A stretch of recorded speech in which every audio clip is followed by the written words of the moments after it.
السلام عليكم ورحمة الله وبركاته. الحمد لله رب العالمين، والصلاة والسلام على نبينا محمد وعلى آله وأصحابه أجمعين، وأشهد أن لا إله إلا الله وحده لا شريك له، وأشهد أن محمدا عبد الله ورسوله صلى الله عليه وسلم.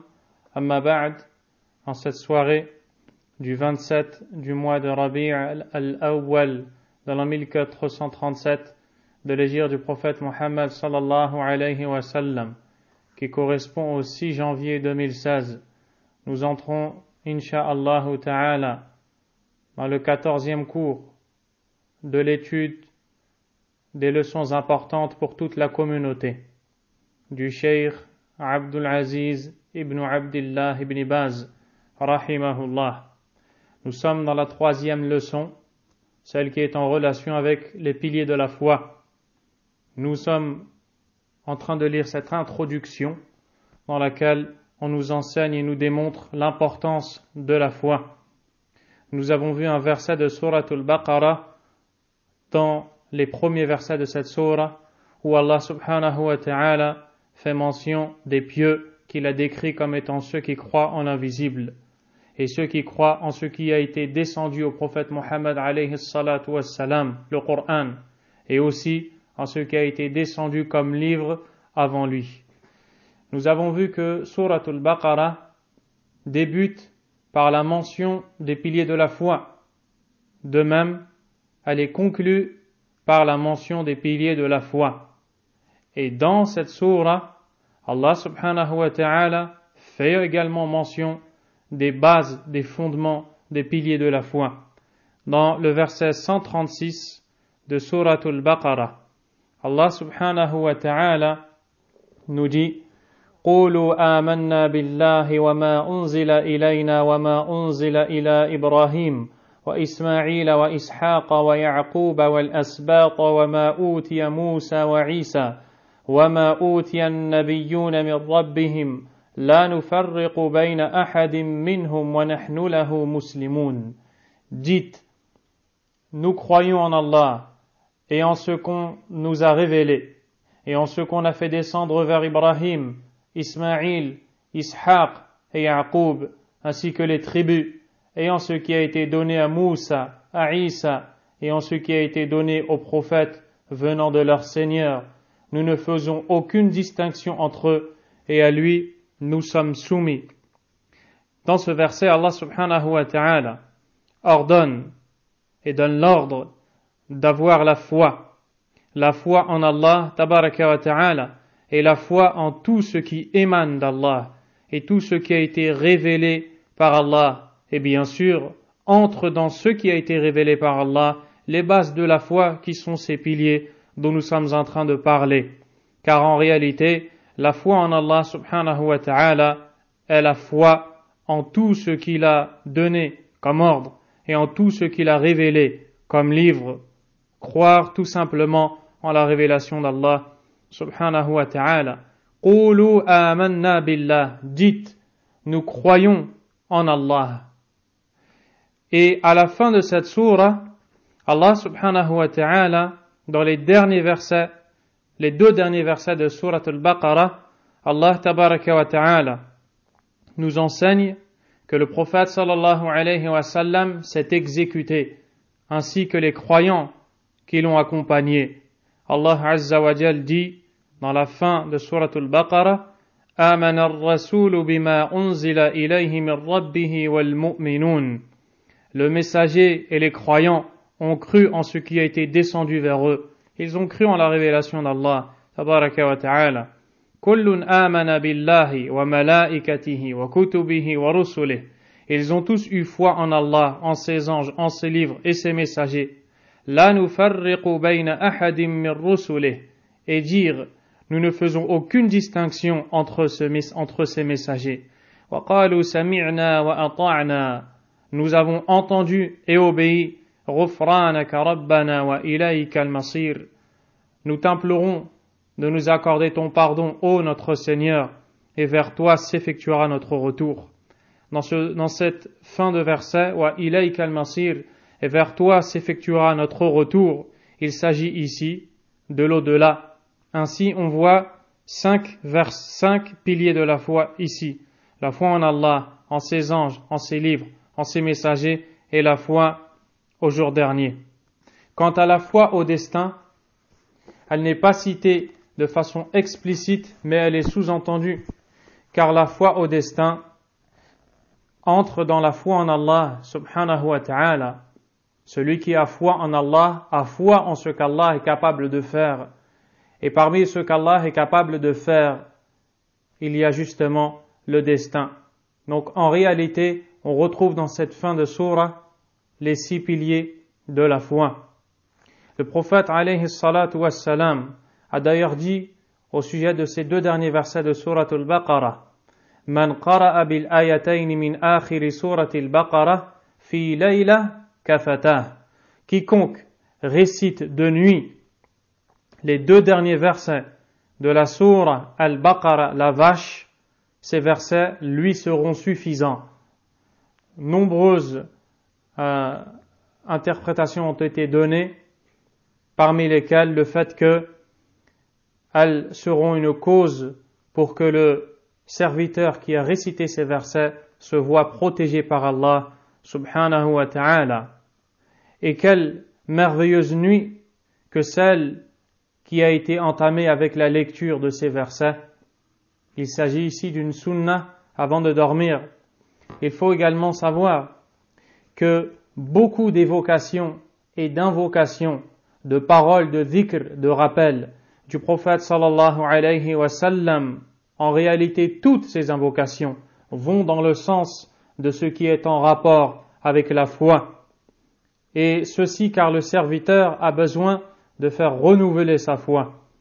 C'est pour cela que réciter ces 2 derniers versets de sourate al-Baqarah avant de dormir, surtout avec une bonne compréhension et une méditation, va faire que celui qui les récite va renouveler sa foi avant de dormir. Et pour de plus amples explications, je vous invite à écouter la conférence que nous avons donnée justement sur le commentaire des 2 derniers versets de sourate al-Baqarah. Le prophète sallallahu alayhi wa sallam dit: Innal iman la yakhlaqu fi jawfi ahadikum kama yakhlaqu ath-thawbu al-khaliq fas'alu Allah an yujaddida al-iman fi qulubikum. Pour nous enseigner que la foi vient à baisser de temps à autre, il nous dit, dans le sens rapproché du hadith, certes, la foi vient à s'user dans la poitrine de l'un d'entre vous, comme le vêtement usé devient. Implorez donc Allah de faire revivifier votre foi dans vos cœurs. Et c'est par la récitation de ces 2 derniers versets de sourate al-Baqarah que justement le serviteur va faire, incha'Allah ta'ala, revivre sa foi avant de dormir. On trouve également dans sourate al-Baqarah ces versets: ليس البر أن تولوا وجوهكم قبل المشرق والمغرب ولكن البر من آمن بالله واليوم الآخر والملائكة والكتاب والنبيين.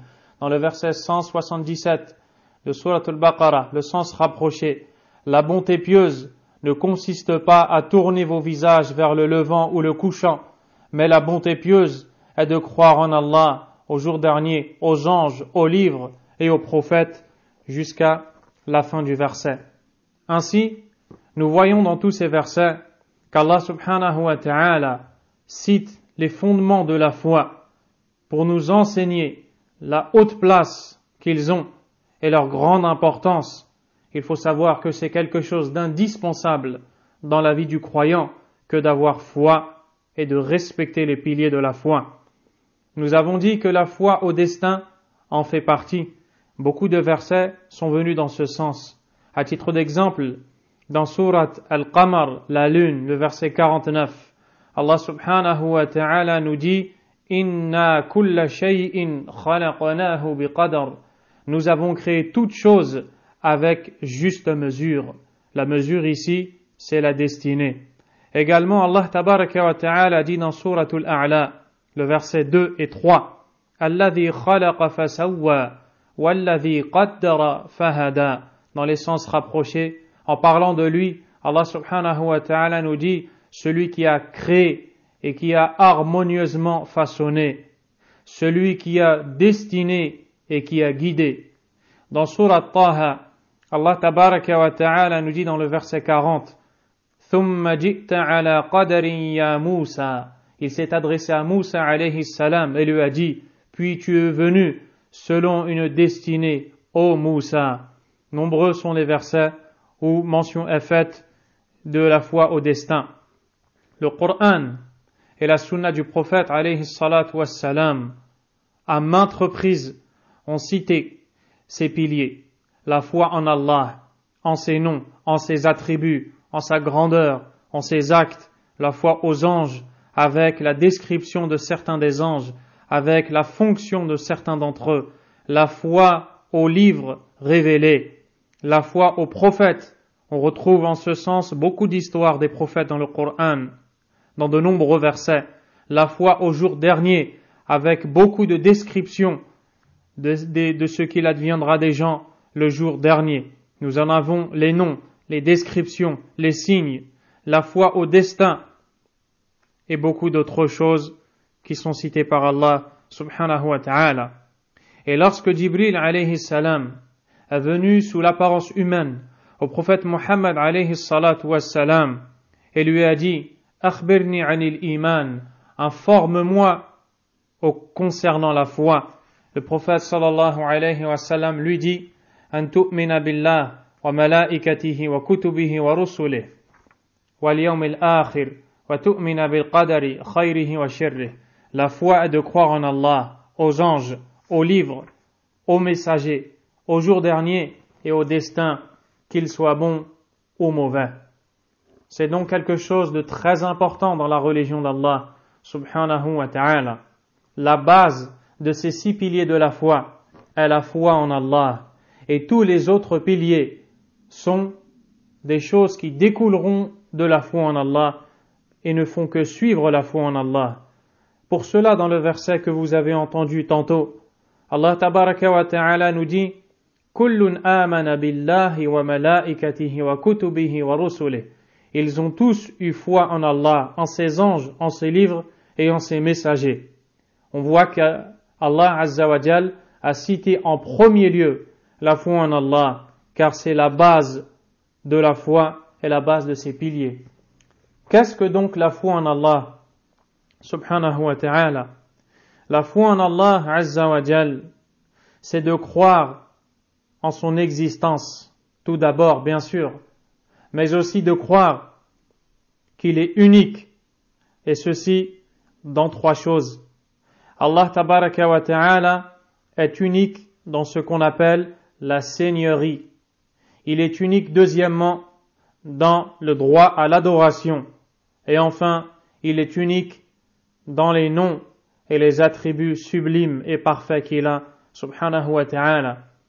Al-Sheikh Abdurrazzaq al-Badr nous dit, nous voyons donc que la foi en Allah elle-même est basée sur 3 piliers fondamentaux. Le premier en détail, la foi en la seigneurie d'Allah, azza wa jal. La seigneurie, en arabe, ar-rububiyya est le nom donné à toutes les actions que seul Allah est capable de faire, subhanahu wa ta'ala, comme la création, octroyer la subsistance, la gérance et l'administration de ce qui se passe sur la terre, donner la vie, donner la mort. L'ordre tout entier est dans la main d'Allah. Nous sommes tous assujettis à son ordre, subhanahu wa ta'ala, et il est notre Seigneur et le Seigneur des mondes, le Créateur de l'ensemble des créatures existantes, leur Maître suprême, leur administrateur, celui qui leur donne et reprend, celui qui élève et rabaisse, celui qui donne avec largesse pendant qu'il prive à d'autres par sa sagesse, celui qui honore et qui avilit, il donne la vie et la mort. La création est la sienne, l'ordre est le sien, de lui vient la sagesse. Quand il décrète, personne ne peut repousser son décret. Dans le sens du verset 62 de sourate Ali Imran, Allah subhanahu wa ta'ala nous dit قل اللهم مالك الملك تؤتي الملك من تشاء وتنزع الملك ممن تشاء وتعز من تشاء وتذل من تشاء بيدك الخير إنك على كل شيء قدير. Dans le sens rapproché de ce verset, Allah subhanahu wa ta'ala dit, ô Allah, le détenteur du royaume, tu fais don de la royauté à qui tu voudras, et tu la reprends de qui tu veux, tu honores qui tu veux et avilis qui tu veux, le bien est dans ta main, tu es certes omnipotent. Subhanahu wa ta'ala. Dans ce verset, Allah tabaraka wa ta'ala nous montre très clairement, subhanahu wa ta'ala, qu'il est le Seigneur des mondes, tabaraka wa ta'ala. Et si l'on voulait réunir toutes les actions que seul Allah est capable de faire sous une appellation, pour la simplifier, on appellera ça justement Tawhid ar-Rububiyyah, l'unicité d'Allah dans la seigneurie, subhanahu wa ta'ala. Nul autre seigneur que lui, Azza wa Jal. Deuxièmement, la foi en l'unicité d'Allah, subhanahu wa ta'ala, dans les noms et les attributs. Allah Azza wa Jal nous dit dans Suratul A'raf, le verset 180, وَلِلَّهِ الْأَسْمَاءُ الْحُسْنَى فَادْعُوهُ بِهَا. Et à Allah appartiennent les noms les plus beaux, invoquez-le donc par ceux-ci. Allah Azza wa Jal nous dit également dans Suratul Isra, le voyage nocturne, verset 110, قُلِ ادْعُوا اللَّهَ أَوِ ادْعُوا الرَّحْمَنَ أَيَّمَّا تَدْعُوا فَلَهُ الْأَسْمَاءُ الْحُسْنَى. Selon le sens rapproché, dis, invoquez Allah ou le tout miséricordieux, peu importe le nom par lequel vous l'invoquez, il a les noms les plus beaux. Subhanahu wa ta'ala. Également, Allah tabaraka wa ta'ala se décrit en nous citant ses noms parfaits et attributs sublimes dans les versets 22 et 23 de sourate Al-Hashr, l'Exode, où il nous dit Huwa Allahu alladhi la ilaha illa hu, alimul ghaybi wa shahada, huwa ar-Rahman ar-Rahim. Huwa Allahu alladhi la ilaha illa hu, الملك القدوس السلام المؤمن المهيمن العزيز الجبار المتكبر سبحان الله عما يشركون هو الله الخالق البارئ المصور له الأسماء الحسنى يسبح له ما في السماوات والأرض وهو العزيز الحكيم. C'est lui Allah, nulle autre divinité ne mérite réellement l'adoration que lui, le connaisseur de l'invisible, tout comme du visible. C'est lui le tout miséricordieux, le très miséricordieux. C'est lui Allah, nulle divinité ne mérite l'adoration autre que lui. Le souverain, le pur, l'apaisant, le rassurant, le prédominant, le tout-puissant, le contraignant, l'orgueilleux. Gloire à Allah, il transcende ce qu'il lui associe. Et j'en profite pour vous dire que ce ne sont que des traductions et des sens rapprochés, et rien n'équivaut à la langue arabe. En langue arabe, lorsque ces noms sont lus, l'effet n'a absolument rien à voir pour celui qui comprend l'arabe avec la lecture des traductions de sens rapprochés. Je vous incite donc à apprendre la langue arabe, la langue du Coran et la langue du prophète Mohammed sallallahu alayhi wa sallam. Le Coran abonde de versets où mention est faite de la description d'Allah par ses noms parfaits, par sa grandeur, par sa splendeur, car ceci fait partie des piliers de la foi. La croyance et la foi au nom d'Allah et en ses attributs consistent à affirmer concernant Allah ce que lui-même a affirmé dans le Coran et ce que le prophète sallallahu alayhi wa sallam a affirmé concernant Allah dans le Coran. Nous avons l'obligation d'y croire et de l'affirmer. nous devons prendre les versets où mention est faite des attributs d'Allah, des noms d'Allah, tabaraka wa ta'ala, et prendre leur sens apparent, sans dire qu'ils ont un autre sens, comme l'ont fait beaucoup de gens à la croyance erronée et déviante. Nous ne devons pas chercher à comprendre le comment des noms des attributs d'Allah.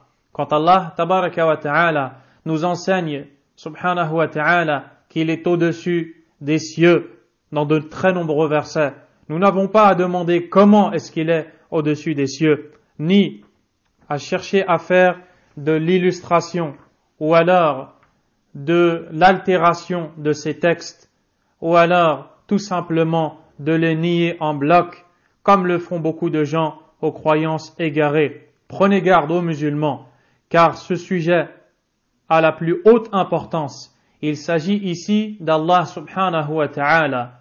Ne prenez pas votre croyance de tout beau parleur, de tout beau prêcheur. Prenez votre croyance du Coran. Prenez votre croyance de la sunna du prophète alayhi salatu wassalam. Vous n'êtes pas plus connaisseur que le prophète alayhi salatu wassalam. Lorsque le prophète sallallahu alayhi wa sallam nous dit qu'Allah est au-dessus des cieux, nous devons y croire, nous y soumettre avec une poitrine pleinement épanouie. Nous devons être réjouis d'avoir eu ces informations qui nous ont été explicitées très clairement en langue arabe éloquente et ne pas dévier comme l'ont fait ceux qui ont dit tous ces versets désignent ou signifient autre chose que ce qui en apparaît. Ceci est complètement faux, car notre prophète sallallahu alayhi wa sallam n'a absolument pas agi ainsi, tout au contraire. Il a décrit Allah comme Allah lui-même s'est décrit dans le Coran. Pour cette raison, l'imam Ahmad rahimahullah, comme on le retrouve dans Majmou' al-Fatawa, le recueil de Fatawa de l'imam Ibn Taymiyyah rahimahullah, a dit Nasifullah bima wasafa bihi nafsah وما وصفه به رسوله صلى الله عليه وسلم لا نتجاوز القرآن والحديث. C'est-à-dire, nous décrivons Allah comme lui-même s'est décrit et comme il a été décrit par son messager alayhi salatu wassalam, on ne transgresse pas le Coran ni le récit prophétique. Également, celui qui ne croit pas au nom d'Allah, en ses attributs, n'est pas croyant. Comment pourrait-il être croyant alors qu'il a mécru en la description d'Allah, subhanahu wa ta'ala?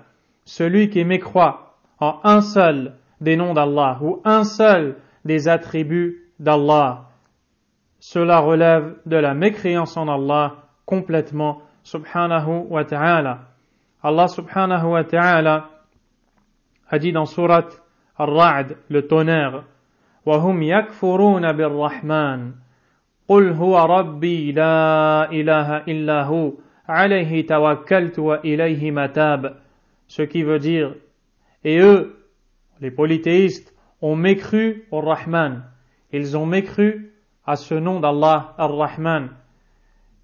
Dit, c'est lui mon Seigneur, nulle divinité ne mérite réellement l'adoration, excepté lui. C'est en lui que je place ma confiance et vers lui je reviens repentant.